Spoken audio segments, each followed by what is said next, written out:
Ikotun o ọmọ ìdí àgbọn. Ikotun o ọmọ ìdí àgbọn. Bariola ni bàbá yìí ń jẹ́. Bàbá mi Kàlágbékẹ́ Adé o. Ọpẹ́yẹmí o. Orí gangan Olúwadámilọ́lá Aishatu ni mò ń ké sí. Òní ní sọjọ́bí rẹ̀ gangan. Ìjọmọ̀mọ́ bí ọ̀sáyé. Ọjọ́ àbíní ni mò ń rí o. Iye ọjọ́ tẹ́nìkan ò lè fẹnu ṣàlàyé. Ìhà tí mọ̀mọ́ dojúkọ Àgbékẹ́ Adé. Ẹni bá ní òkú olúwa rẹ̀ ní òkú lọ́lọ́run ọba.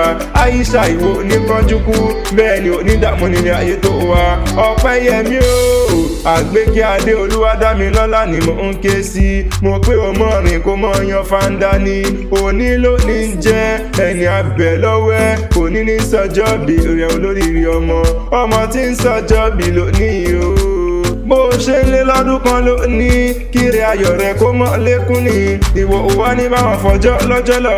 Ìwọ ò wá ní báwọn kú ní rèwerèwe. Wà á dàgbà wà á bẹ́gbẹ́ pé wàhálà ló yọ ni. Àtẹ̀pẹ́ báyìí láàjọ tẹ́lẹ̀ ìpẹ́ lọ́lọ́run ọba. Orí gangan ìyá rẹ̀ abiyamọ gidi ni. Abiyamọ òtítọ́. Abiyamọ níjọ́ ògúnlé. Abiyamọ níjọ́ ògúnrọ́. Ló pé wọn bóun kí ọmọ àrídùnnú òun ti ń sọjọ́ bí ní wípé òkú ọdún.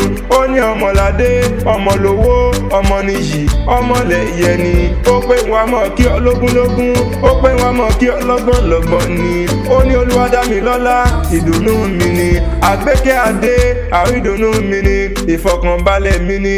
Kò ní rẹ̀ ọ́ ikú òjijì nípa ọ́ fún mi. Àwọn oníṣe ọ́ oníṣìṣe nílé ayé tó wá. Àbùkù oníkàn ọ́ bẹ́ẹ̀ ni àbùkù wá nígbàrẹ̀ ọwọ́ rẹ̀ dànù. Lágbára lọ́wọ́ Ọlọ́run ọba dánimọ̀ gbàgbé ẹni. Ọlọ́run ọba mi ò ní jẹ́ òkánjú kú. Aisha wà dàgbà wà dògbò nílé ayé. Ikú òjijì wá nípa ọ́. Ìwọ ò wá ní báwọn kú ní rèwerèwe. Àtẹ̀pẹ́ báyìí láàjọ tẹ̀lé ìpẹ́. Láṣẹ Elédùmarè ọba. Àwọn òbí rẹ̀ máa jèrè rẹ̀ ni. Ìwọ náà máa jèrè ara rẹ̀. Wọn ò kú ní mọ́sàárè rẹ̀. Wà á dàgbà wà dògbò nínú owó. Nínú ọlá ńlá. Nínú ìmọ̀ àti òye ni. Lọ́lọ́run ọba. Ìlọ́wádìílé àwọn bàbá rẹ̀. Àgbékẹ́ járelé o. Aisha dákun járelé àwọn bàbá tí wọ́n gbé bí ọlọ́mọ gangan ni. Mébí wọ́n lọ máa rókè mugun o. Ọmọ arókè mugun ọmọ arọ́bà tún yan. Bariola ní aládìí àgbọn. Òǹlé ọmọ mo dúró ọwọ́ mi ò tó ṣìn. Mo bẹ̀rẹ̀ ọwọ́ mi ò tó ṣìn. Mo yíká ìṣígún mi lọ́wọ́. Mo yíká ìṣígún mi lẹ́nu. Bàbá yín gbé ṣìndọ̀jà ìṣìn ọ̀yá. Bàbá yín gbé ṣìndọ̀jà ìṣìn olówó lórí. Wọ́n pẹ́ ta ni yóò ra ìṣìn àkúnlẹ̀ bọ̀. Bariola ní aládìí àgbọn. Òǹlé ọmọ ikú tí kò gbọdọ̀ pa. Ẹ̀yin lọ márùn tánù gbọdọ̀ ṣe ní jọ́sí. Láláàfin Ọládé. Àdé orí àdítù ni bàbá yìí lọ gbà fáláàfin Ọ̀yọ́ nílé bàbá tí wọ́n gbé bí ọlọ́mọ gangan ni. Bariola ní aládìí àgbọn. Aisha mo ló kú ọdún. Àgbékẹ́ Adé mo ló sì kú àṣeyẹ ni. Ìwọ ò wá ní báwọn fọdún eléyìí ṣàṣemọ. Lágbára lọ́wọ́ lọ́hùn ọba.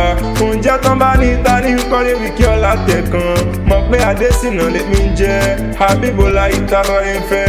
Akanni Akewi Agbaye lórúkọ tèmi.